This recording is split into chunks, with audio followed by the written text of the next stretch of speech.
On episode 274 of the 40 Plus Fitness Podcast, we meet Dr. Dale Bredensen and discuss his book, The End of Alzheimer's. You can find the full show notes at 40plusfitnesspodcast.com/274. Have you decided you're ready to make a change? To reclaim your health and fitness? The 40 Plus Fitness Podcast is here for you. I'm your host, Alan Meisner. I'm an NSAM certified personal trainer with a specialization in corrective exercise and fitness nutrition. Let me be your coach as you find your way on your health and fitness journey. All right, let's go. Hello, and I hope you're having a great week. Thank you so much for being a part of the 40 Plus Fitness Podcast. So this week we have a really interesting guest, but before we get there, I just want to share a couple of things with you, kind of an update on my surgery and recovery from rotator cuff damage tear. It was a bad tear. I am actually progressing fairly well. I have pretty good strength for anything below my shoulder. So any movements I want to do below the shoulder, pretty much full strength, almost full strength there. Anything above the shoulder, though, trying to lift my arm above the shoulder, doing anything above my shoulder, really don't have the full strength to go against that. The flexibility is definitely there when I'm trying to do the stretches and whatnot. But as far as actually pushing or pulling anything above my head, a little bit difficult. So, but it is improving, and I'm thankful that the work that I'm putting in is paying off. It is killing me to not go into a proper gym and actually start throwing around some bigger weights. But I'm happy to be able to be moving even the light weights and maybe even sometimes just moving my arm in a range of motion that I couldn't even a couple days ago. So there is continual improvement, and I'm continuing to work on that closely with my physical therapist. And whenever you are injured, I can't stress this enough, is don't try to come out of the gate too quickly. Make sure that you're doing the things that you need to do to properly heal. And I can tell you, as a type A person, particularly as it comes to being in the gym, I walk into a gym, I want to just start throwing weights around. It has been really, really hard for me to rein myself back in, but I just can't stress enough to you, it is important for you to make sure that you get full recovery before you go back out there and push yourself. That said, there are a lot of things you can do, and making sure you get full recovery is not easy work in and of itself. So make sure you're doing the right things for yourself and taking care of yourself when you do get one of those injuries. And they're going to come. If you're moving and doing things, there's always the potential for injury, even with good form. It's just kind of a hazard as we go through this. So being smart is good, but being smart, particularly as you're healing, is critically important. So I talked to you a couple weeks ago and indicated that I was going to open up for one-on-one personal training again, and I am going to do that. I'm setting up an application for folks to be interested. I'm probably only going to take on 1 or 2 clients because it is very time intensive, particularly on the front end, to get a client moving. This includes weekly calls. It includes full programming, full nutrition advice. We talk about what you're eating, talk about what your goals are, and we set up a customized program. There's no cookie cutter to this at all. This is all one-on-one training the way it would be. And the only thing you're not getting from me that you would get from a standard personal trainer is I'm not counting reps. And that saves you a bundle of money for what you get from a personal training venture. And I'm teaching you the same things that you would learn working with a personal trainer. I'm showing you the same things. I'm looking at your form because you're sending me videos. So it's a really good program for someone that's kind of self-motivated, doesn't need an accountability partner in the gym, doesn't need someone counting reps or pushing them through a workout, but someone that just really wants to have something basically set up to really get them to their goal as quickly as possible. Now you can go to 40plusfitnesspodcast.com/application. And there you're going to find a web form. You can fill that out. It'll email that to me, and then I'll be in touch with you, and we can talk about whether I'm a fit for you and whether you're a fit for what I'm doing. And if we are, I'd love to work with you. So again, go to 40plusfitnesspodcast.com/application. And there you can go ahead and see if this is going to work for you. I'm working with clients now, and they're getting great results. And I'm there week in and week out with them. With our status calls and just seeing the progress and teaching them new things. I really enjoy it.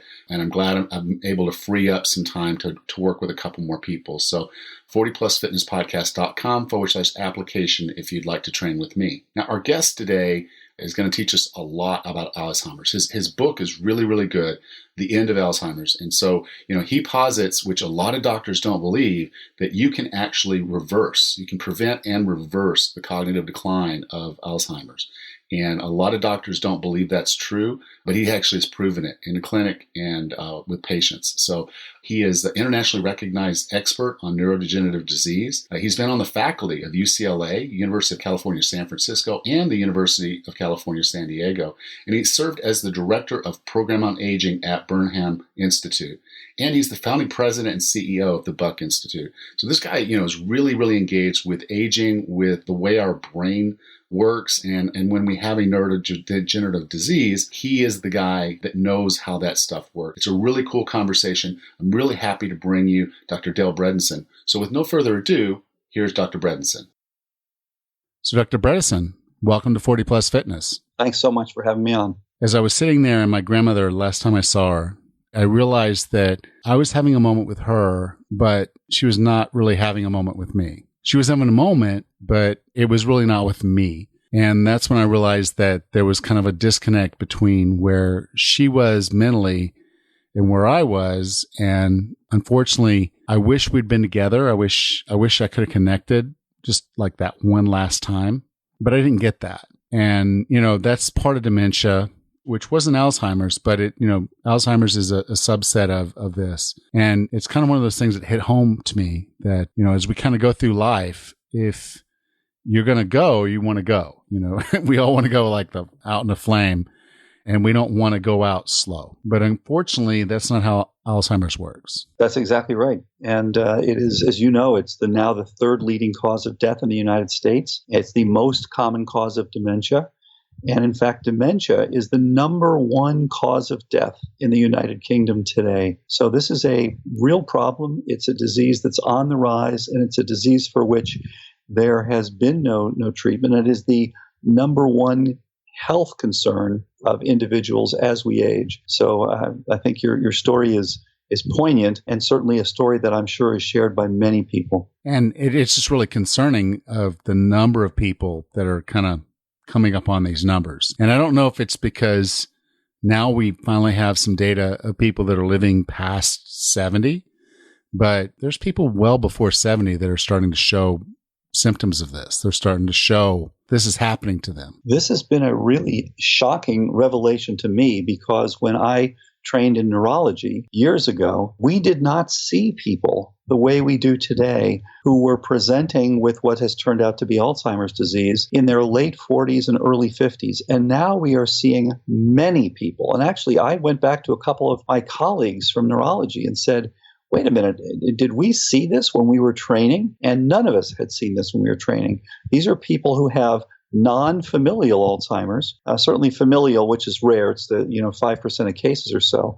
They can often present early. But for the non-familial, more typical Alzheimer's disease, to have people presenting now in their late 40s and early 50s has been shocking and has been surprising to me. So the numbers are horrifying, as you indicated. There are over 5 million people in the U.S. who already have an Alzheimer's diagnosis. But I think an important number, which they don't typically tell you, is that if you look at the 325 million Americans who are currently living, how many of us will get it? Because when they tell you, 5 million, well, most people are too young to know. So what we really want to know is how many of us alive today will die of this illness? And the answer is about 45 million Americans. It's about 15% of the population. Huge, huge problem. And if you ask how many have the so-called Alzheimer's gene, people have so-called ApoE4. This is apolipoprotein E epsilon 4 allele, which is a specific one, which is the most common association. It's a risk gene. 75 million Americans have a single copy of that gene, and 7 million Americans have 2 copies. Now, if you have 0 copies of the gene, let's say that you are a 3-3, you inherited ApoE3 from your father, you inherited 1 from your mother, so you're a 3-3. Your chance during your lifetime of getting Alzheimer's is about 9%. Not 0, but it's not huge. If you have a single copy of ApoE4, it's about 30%. If you have 2 copies, it's over 50%.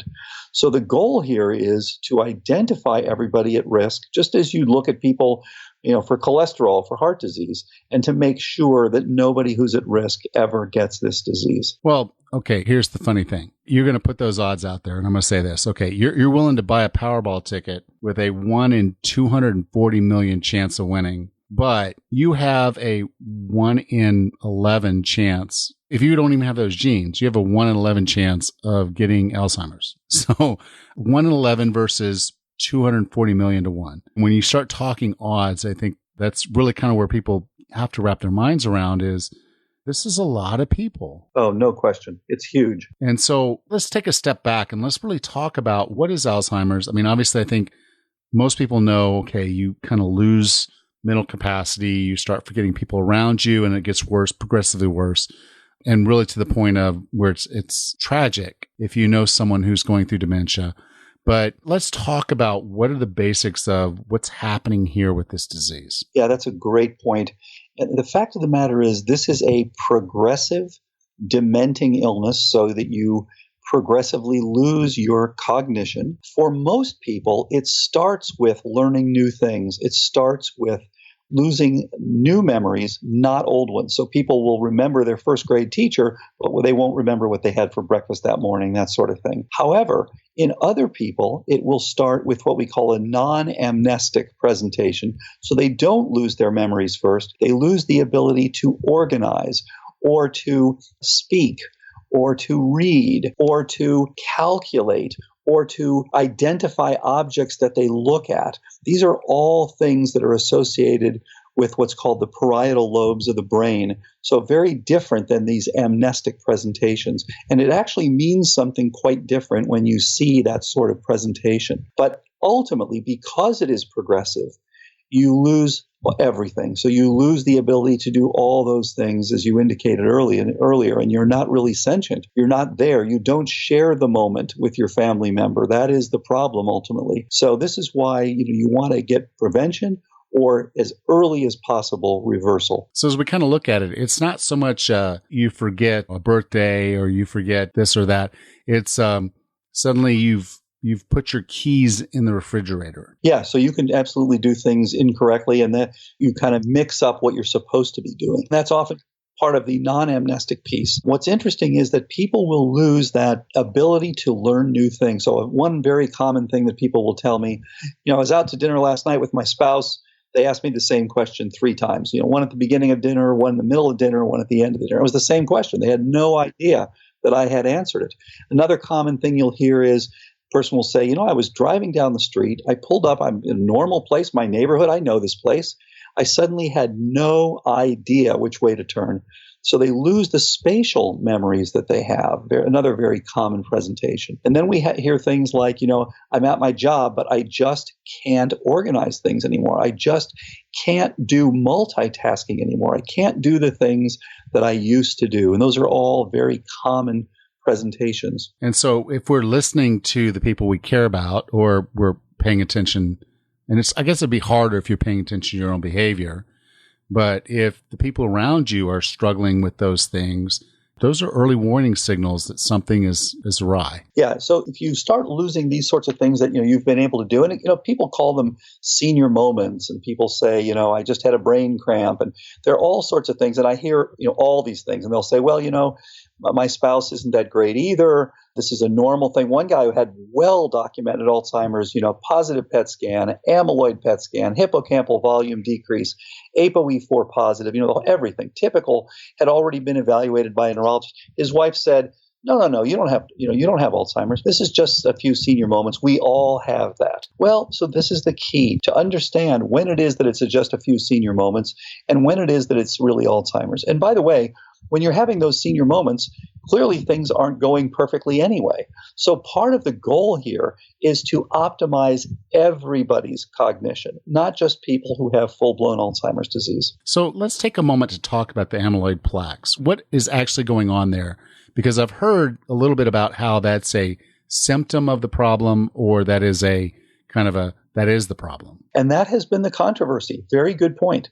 So way back in 1906, over 100 years ago, when Dr. Alzheimer first looked at the brains and described this illness, what he described were the 2 pathological classic hallmarks of Alzheimer's now. So that's why the disease is named after him. Which I actually learned reading your book. It was the first time I've actually heard someone actually write that out. So it's kind of, thank you.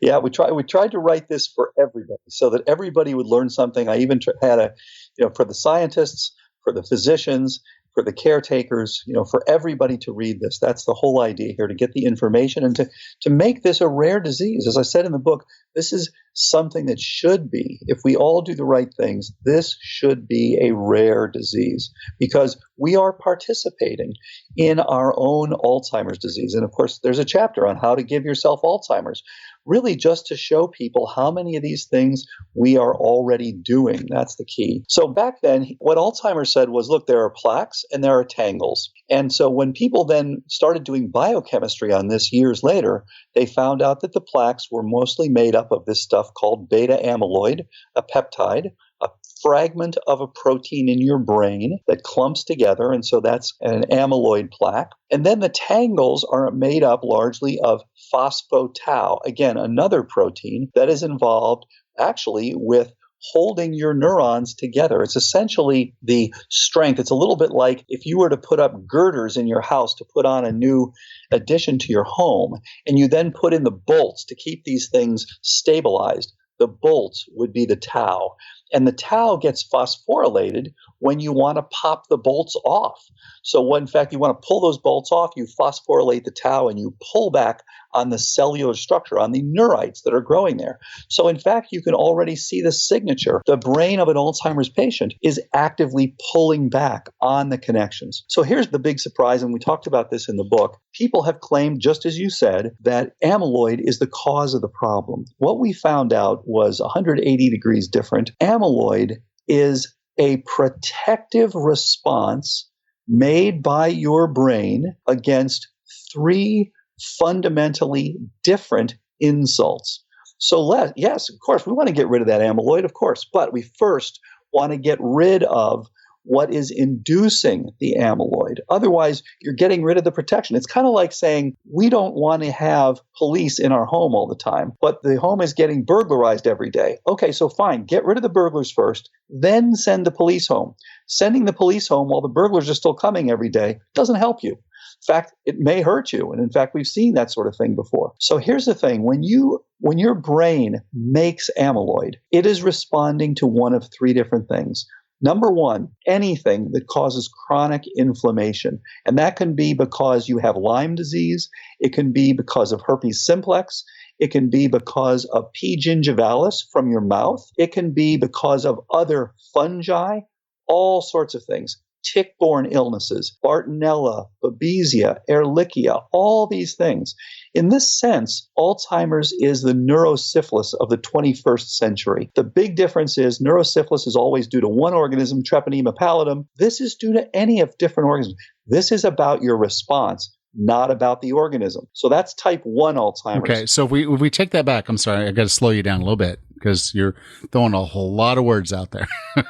Which I love. I'm a geek, so I love this stuff. What we're basically saying is, okay, inflammation, which I think anyone that's listened to this podcast before knows, okay, anywhere in your body that you have inflammation, that's actually a good response by your body. But if it's for the wrong reasons and it keeps happening, and it just keeps happening, then it becomes a chronic inflammation.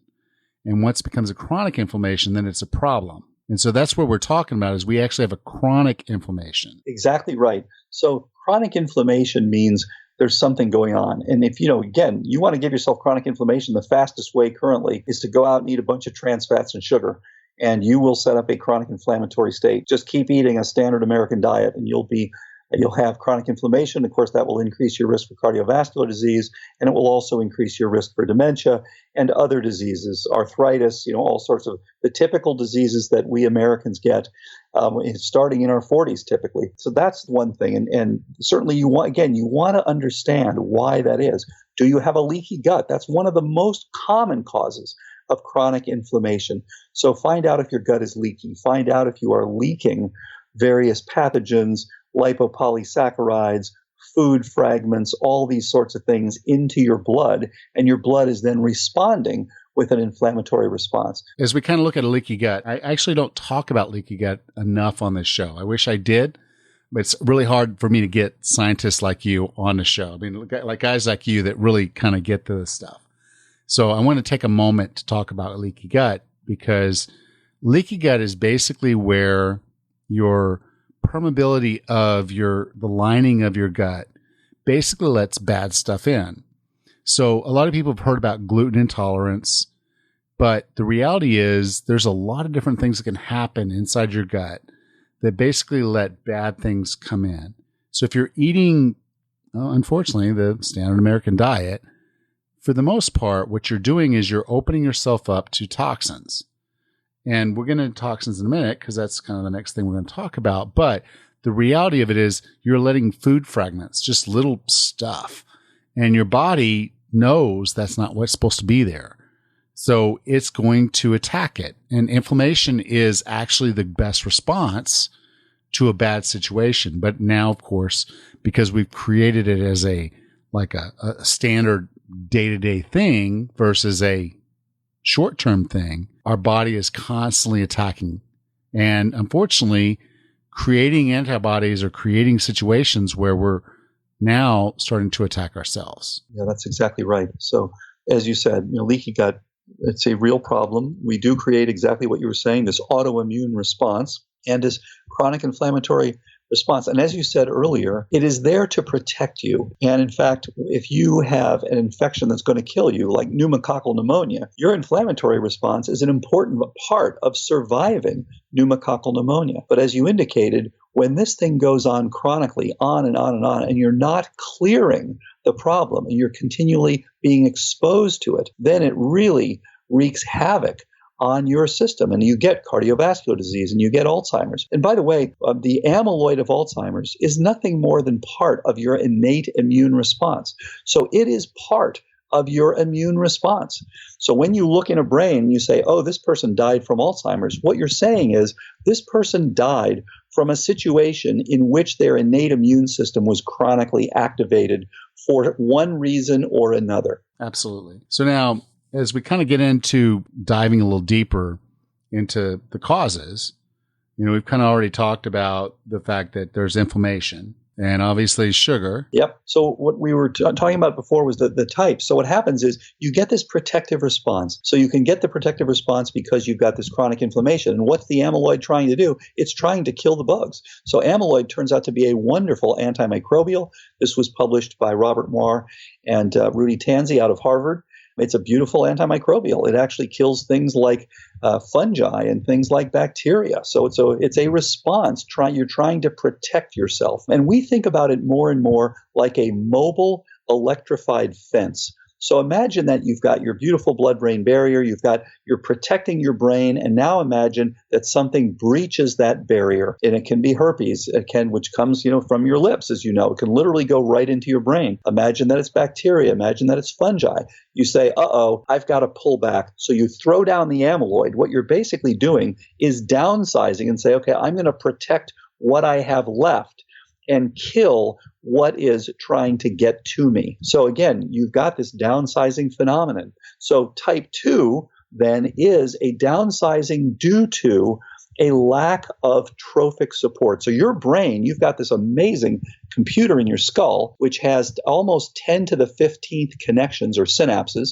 So almost 1 quadrillion synapses. And to keep these going, to make new ones and to get rid of the old ones and so forth and so on, you have to have a tremendous support. So you've got nerve growth factor, brain-derived neurotrophic factor, estradiol, progesterone, testosterone, pregnenolone, thyroid, just go on, vitamin D, B12. All these things are helpful to support that synaptic structure. Now, what happens when you drop those, especially if you drop them suddenly? You literally do not have the support for such a network. It's just like when your company downsizes because it's not bringing in what it needs to bring in. What's the first thing the boss says? We can't hire any new people. Okay, that's exactly what your brain says. I'm going to keep what I have because I've kept the most important things, how to read, how to write, how to calculate, how to do my job, all that stuff. I'm not going to learn anything new. And so that's often the canary in the mine. You can't learn something new. And that tells you something's going on. You are downsizing. Jump in now and reverse the problem. So that is type 2. And you want to look to see. So we look at all these different things and see Are you at the optimal level for these things? Not the lower limits of normal. That's not good enough. The optimal level. That's type 2. Oh, I got to stop you. I'm sorry. I got one more question. No, because this is fascinating. I mean, again, this is really fascinating to me. So here's the basic question. Obviously, the amyloids are coming in. They're blocking a lot of things. So they're probably blocking glucose getting to the brain. Well, you may be right. Certainly, what happens, amyloid actually does block the insulin receptor. So you've got an insulin receptor, basically. You've got a scenario in which you're going to have the insulin from your body going into your brain, and there's actually a little bit made in your brain as well. It's trying to bind to its receptors and say, okay, here's how you're going to have additional support. Here's how you're going to use the glucose and enter the cells. And the problem is that your cells do not respond to the insulin anymore. And you're right, the amyloid actually blocks that. So when you look at a PET scan of someone who has Alzheimer's, you see a decreased glucose utilization in a classic pattern in the temporal lobe, so on the sides, and in the parietal lobes. So it looks like two L's, essentially one on each side of the brain. So yes, you're right. It decreases the ability of your brain. And that's one of the reasons people have been so interested in ketosis. You produce a mild ketosis, and we usually suggest that the patient shoot from anywhere from 0.5 to 4 millimolar beta hydroxybutyrate, which is one of the ketones. And that allows your brain to have the energy that it's not getting from the glucose. Okay. And that's what I thought. I mean, it's like, it just seemed like, this is literally cutting off an energy source to your brain. And if you don't do something to actually kind of build that up, and it's this type of Alzheimer's that's really going to benefit the most from saying, okay, we have to give an energy source to our brain. Exactly. Yeah. So now I'll let you go to 3. Yeah. So I should say before I move on to 3, there's also one that's in between 1 and 2. And I mention it only because it's incredibly common. So we call it type 1.5. And why do we do that? Well, type 1 is inflammatory, as we talked about. Type 2 is atrophic or cold. And interestingly, it's what the Ayurvedic physicians thousands of years ago called vata, or dry. So these are people who don't have enough hormonal support, nutritional support, trophic factor support. Now, what happens when you've got too much glucose on board, which basically all of us do? We have the standard American diet. We're having way more sugar than our bodies were actually made to utilize. We weren't evolved to do this. So we drive up our insulin levels. So we get insulin resistance. So we're no longer responsive to the trophic support of insulin. So we have some degree of type 2 because of the insulin. But the sugar itself, as you know, gloms onto the proteins, gives you glycated proteins, which is what we're measuring with hemoglobin A1C, but it does it for many proteins. And that causes an inflammatory response, hence type 1. So now you have something that has features of type 1 and type 2 together. And it's a very common cause of Alzheimer's, and actually one of the easier ones to improve, because if you get people to restore their insulin sensitivity and get rid of that inflammation from the sugar, they actually do very well. So that's type 1.5, or glycotoxic, or sweet. We call it sweet Alzheimer's disease. Okay, and so that's the one where I think people are kind of lending to the concept of this might be a type 3 diabetes, but in the reality, it's one aspect of diabetes, because diabetes is a much more complex disease than just that. But this is why a lot of people want to call it type 3 diabetes, because a lot of us, particularly in the U.S., are dealing with this situation. Yeah, and if you have type 2 diabetes, you had double your risk for Alzheimer's. So they are definitely linked, but it's much more than just type 3, because as you can see, for example, the type 3 that we're going to say type 3 Alzheimer's is very different than diabetes. So yes, diabetes is a common contributor to Alzheimer's disease, but Alzheimer's is much more than just type 3 diabetes. So that's type 2, as I mentioned. So type 1 inflammatory Alzheimer's, type 2 Alzheimer's is atrophic or cold.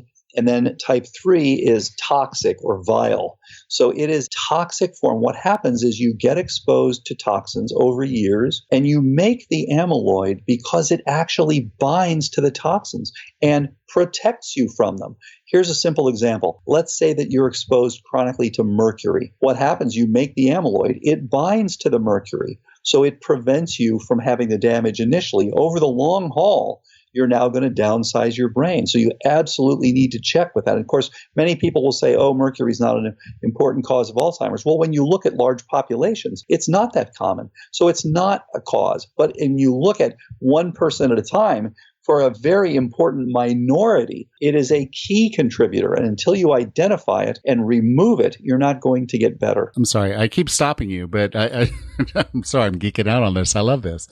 What heavy metals, because toxins are typically heavy metals like mercury and lead, and which one of those are the ones that really can break the blood-brain barrier, or do all of them? So you bring up a really good point. So let's first just talk toxins, okay? So in general, you have chemical toxins, as you said, things like heavy metals, organic pollutants, BPA, all this sort of stuff. Then you have biotoxins. So you have toxins made by molds, for example, or other organisms. And then you have physical toxins, things like EMFs. So you're now exposed to microwaves, or you have head trauma, things like that. All of those things can predispose you to Alzheimer's. So that's why we want to look for all of them. So let's start with the metals, as you mentioned. The most important one turns out to be mercury. It can give you classical Alzheimer's disease. You look at the PET scan, absolutely, it's Alzheimer's. You find out, oh, wait a minute, the mercury's too high. You bring it back to optimal and people get better. Other metals, you mentioned the heavy metals. So things like cadmium and arsenic, which is actually a metalloid, and lead. Now, these are contributors, but they don't tend to be the number one. So that mercury tends to be the master. The other ones tend to be part of the gang, basically, that can give you a greater chance of getting it. So you do want to absolutely check those as well. And then some of the standard metals, one of the things that was noted 25 years ago is that people who have high copper to zinc ratios are at increased risk for dementia. And we see this all the time. And with people who have type 3, in fact, we've published this in the past, they tend to have very low zinc levels. So you should have a copper level of about 100 and a zinc level about 100. So the ratio, copper to zinc, should be about 1:1. Is that easy to check, like with a blood test? Yeah, easy to check. Absolutely. And some people like to do red blood cell zinc, for example, which is fine. But if you just do serum copper and serum zinc, very easy, very quick, you can actually see what the ratio is. And for people who have dementia, their ratio is often over 1.3. And we've seen them as high as 3:1, just massively more copper than zinc. And these people are, no question, at increased risk for cognitive decline. So those are important. Also, your magnesium. You want to know your red blood cell magnesium. In general, as you know, most of us are magnesium deficient. Most of us are zinc deficient. Most of us are iodine deficient. And of course, especially those of us who are taking these proton pump inhibitors, PPIs, we don't absorb the zinc. We don't absorb the B12. We don't absorb the magnesium. So we are often very deficient. And we see this high copper zinc ratios in people on PPIs all the time. So you want to take a look at that, be careful. So those are the common chemical toxins. Dr. Joe Pizzorno, a pathologist, has done an excellent job in also showing other things.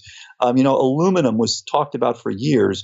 It's kind of been poo-pooed over the last few years because no one's really found additional information. He's done some interesting epidemiological work to suggest, wait a minute, maybe we're throwing this out a little too soon. Maybe, in fact, some people do, in fact, have increased risk with aluminum. So that story is still ongoing. Also, things like DDE and DDT, so these organic pollutants, also a potential problem. So all of these are critical. And then the biotoxins, mycotoxins are at the head of the list of those. So when you get exposed to molds, and a lot of people come through this way, they do not realize that they are exposed to this mycotoxins until they start having cognitive decline. And you can check these things in the urine, for example, and look at the fact that these people actually have very high levels of mycotoxins because of chronic exposure to molds. And you can also do blood testing to show there are specific genes, so specific HLA-DRDQ haplotypes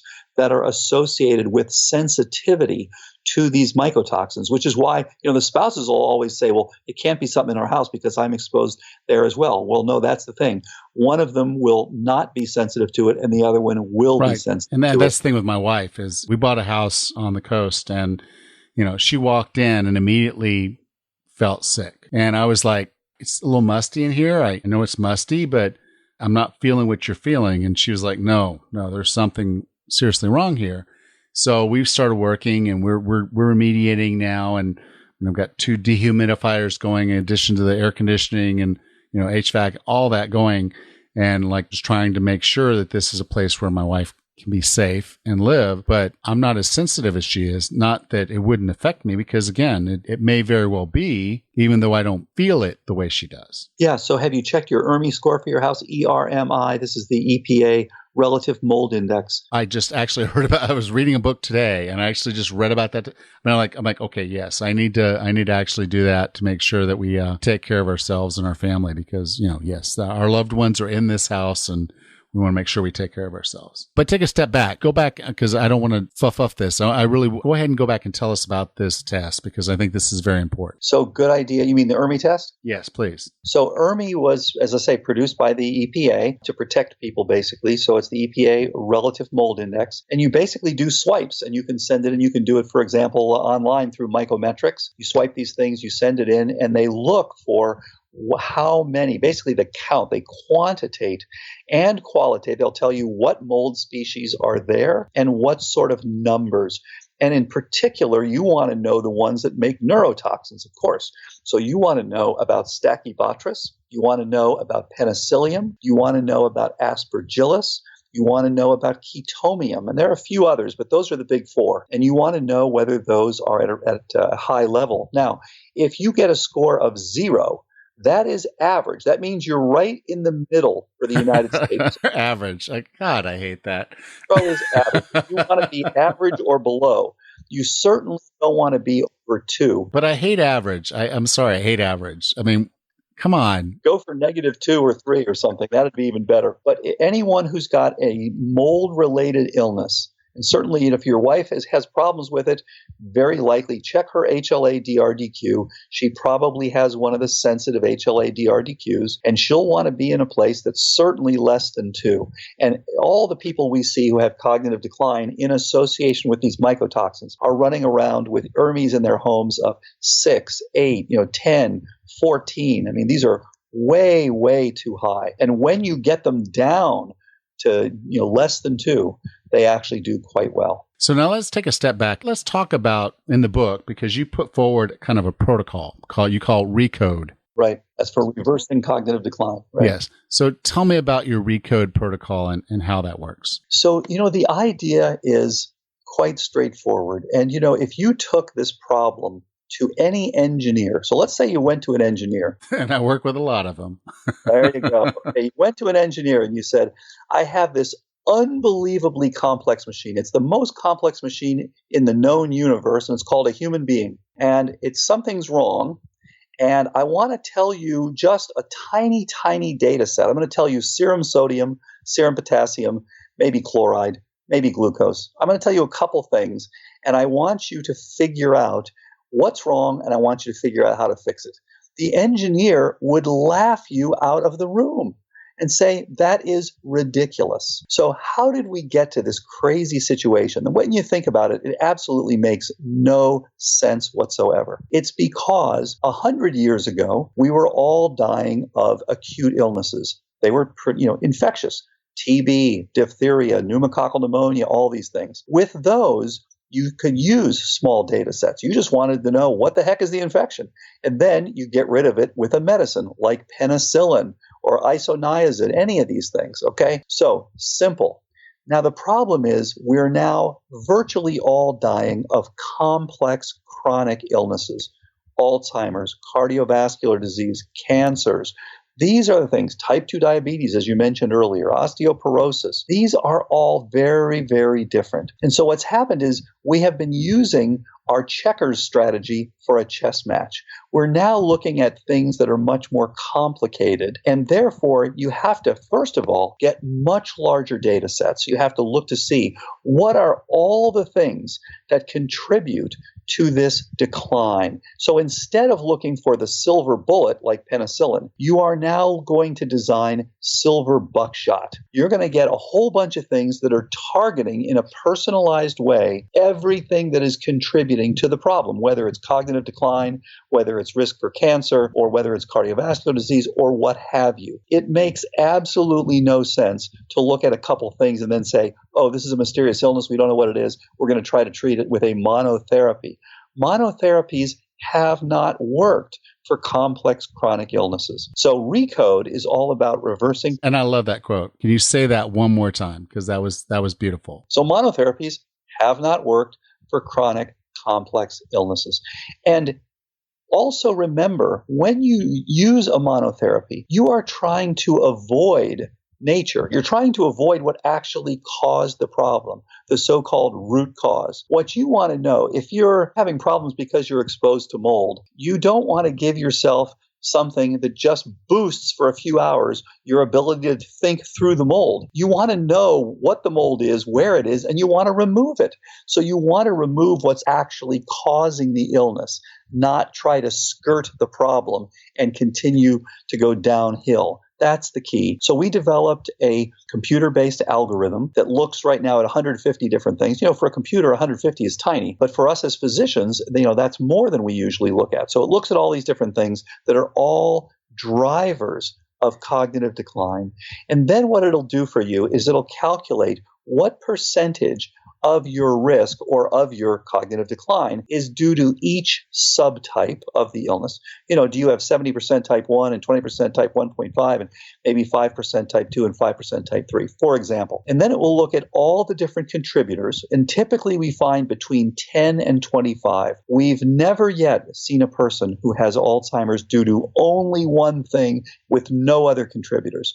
Typically, people have a number of things that all contribute. Well, God bless America. Yeah, that's true. That's true. And, the reality is we have all grown up making specific assumptions. It's fine to eat all this processed food, and it's fine to be overweight, and it's fine to have all this stuff that we kind of assume is okay. It's fine, why not eat a bunch of sugar and things like this? It's actually, these things have turned out to be not such good assumptions. It's fine to live indoors. And in fact, that's not so easy. You want to get out as much as you can. You really do want to get away from the mold and the mycotoxins and things like that. These all turn out to be very helpful. And, the important thing here is you want to be able to measure all these things. It's great. Your mom can say, eat right, exercise. But this is way beyond that. This is saying we can pick up what's actually causing the cognitive decline, and then give you a personalized strategy to reverse every single one of the problems. And when you do that, you see these unprecedented improvements. So that's the way RECODE works. It basically uses the data and gives it. Then we work with physicians. We've trained 450 so far in 7 different countries and all over the U.S. And we're training actually another few hundred in Dallas in just a couple of weeks, and then another few hundred in Miami in December, and then another few hundred in London in April. So we're training practitioners who can look at all these things and use this approach to get optimized outcomes. And that's what's awesome about this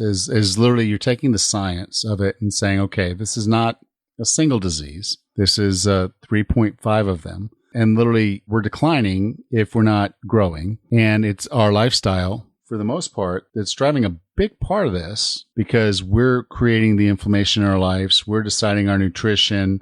We're balancing our hormones or we're not. We're managing our brain or we're not. And then we're submitting ourselves to toxins or we're not.